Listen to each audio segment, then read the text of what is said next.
Halo, berjumpa lagi dengan Pak Niko. Salam sejarah. Pada kesempatan di hari yang indah ini, saya akan bercerita sedikit tentang teknologi perkapalan. Karena apa? Karena wilayah negara kita ini didominasi oleh lautan, tapi kita jarang sekali membahas perkapalan ini. Padahal teknologinya sudah jauh berkembang. Dipercaya teknologi perkapalan ini di dunia sudah mulai sekitar 10.000 tahun yang lalu. Awalnya sangat sederhana seperti ini. Jadi hanya sebatang pohon seperti ini. Kemudian batang pohonnya ini diambil, dicoak bagian tengahnya. Bagian tengahnya ini dicoak,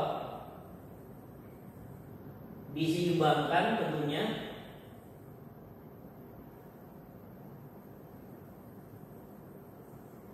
Jadilah semacam perahu kecil atau kano. Jadi orang bisa ada di sini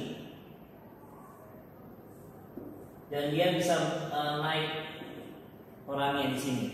Tapi kemudian berkembang lagi.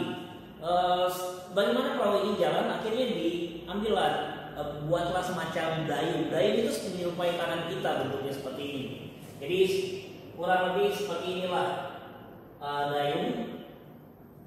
Ujungnya sedikit melebar, di ujungnya sini sedikit melebar untuk bisa nantinya air itu terbawa, bisa kapal itu atau perahu itu bisa bergerak. Lama-kelamaan dalam perkembangan selanjutnya juga teknologi semakin berkembang, manusia semakin berkembang. Kalau mereka melintasi perairan-perairan yang lebih dalam dan angin kencang dan sebagainya, kapal ini bergoyang-goyang. Akhirnya digunakanlah yang dinamakan sebagai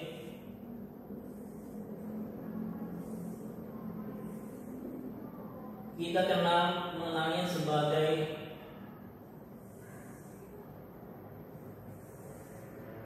cadik ya. Jadi cadik di kiri kanan. Untuk apa? Untuk menyimbangkan agar perahu ini tidak gampang terbalik. Terusnya juga perkembangannya juga semakin maju, ditemukan caranya supaya tidak terlalu lelah. Pada waktu itu sudah ada angin yang cukup keras, akhirnya manusia juga semakin lama semakin terus berpikir. Akhirnya nantinya alat bantu untuk bergerak itu dibantu oleh layar. Layar ini nanti fungsinya untuk bisa membantu kapal bergerak terkait dengan adanya angin. Ini bentuknya bisa berbagai macam, tapi fungsinya sama, membantu pergerakan kapal ini jika ada angin.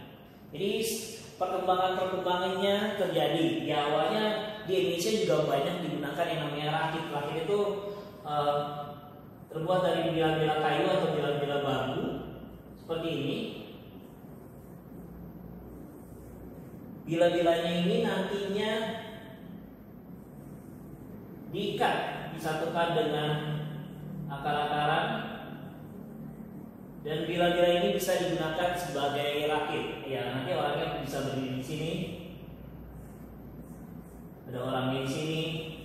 Kalau rakit bagaimana sih? Biasanya mereka menggunakan batang kayu yang panjang untuk bisa mengendalikan rakit di sungai-sungai, di danau dan sebagainya. Tapi di perairan yang lebih luas, di lautan, biasanya modelnya seperti ini perkembangannya. Bukti-bukti historisnya bagaimana jika di Indonesia? Kita bisa ketahui dalam perkembangannya di Candi Borobudur itu terdapat relief-relief. Saya gambarkan sedikit di sini. Ini adalah salah satu relief yang ditinggalkan yang kita bisa temui di Candi Borobudur. Jadi sudah mulai seperti ini juga, ada layar, ada cadiknya juga, dan ada di sini nanti ada pengendalinya, ada orangnya di sini, dan bisa muat cukup banyak orang. Jadi dipercaya juga ini adalah kapal yang digunakan oleh dinasti Sailetra atau juga digunakan oleh kerajaan dari Sriwijaya, pengaruhnya juga pengaruh-pengaruh dari nantinya tentunya membuat Borobudur itu sendiri, yaitu kerajaan Mataram kuno. Jadi perkembangan terus berkembang di Indonesia, teknologi perkapalan juga semakin meninggi. Melihat datangnya kapal-kapal layar asing dari negeri Cina, dari Timur Tengah, bahkan juga dari Eropa. Akhirnya kita juga bisa memodifikasi sendiri. Tentu yang unik ini yaitu sekarang kita kenal sebagai pinisi. Ini salah satu perahu atau kapal besar yang bisa mengarungi samudra luas dari Indonesia. Bentuknya ya dengan 2 layar besar, terusnya ada di depannya juga ada layar-layar kecil dan sebagainya. Ini menandakan teknologi perkapalan di Indonesia sudah sedemikian maju sampai dengan sekarang. Ya, bangsa kita adalah bangsa pelaut.